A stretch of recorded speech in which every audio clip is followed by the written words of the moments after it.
They can't fathom that a politician would actually say what he thinks. There's no political spin here. He's got a long, long history of flip-flopping on all sorts of issues. For weeks, one of the main attacks lobbed at the Jared Golden campaign by his opponent Austin Terrio and the Maine Republican Party is that Congressman Golden has flip-flopped on issues. He's also refused to say who he will be voting for in the presidential election. Bobby Reynolds, a campaign spokesperson and senior advisor to Congressman Golden, said Terrio, who was endorsed by former President Trump, is focusing too much on the presidential campaign and not enough on Congressional District 2. He says he's not going to vote for Donald Trump, but he needs to learn more about Kamala Harris's plans for America before he commits to supporting her. But Jared Golden has worked with Kamala Harris for nearly 4 years. And he's telling the people of Maine that he doesn't know her record well enough to vote for her.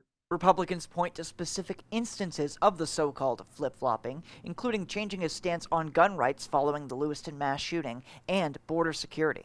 Jared Golden actually voted against a bill called the Secure the Border Act that was specifically to hire more border agents.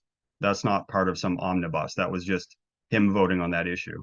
Since his time in Congress, he's voted for $78 billion in ICE and CBP funding.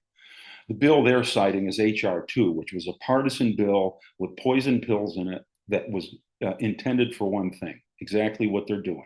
Never had a chance to become law, never was going to become law. One difference in the race between Terrio and Congressman Golden is that the Terrio campaign has made their candidate relatively available to members of the media and members of the public. Whereas this is the first time this campaign we have heard from a surrogate and have yet to hear from Congressman Golden, despite numerous requests for an interview.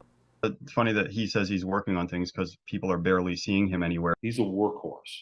He's not a guy that likes to go on TV and brag about himself. Again, this is unique in politics. He's an introvert. He wants to do the work. He busts his butt. In Augusta, I'm Corey Bouchard for ABC7 and Fox 22 News.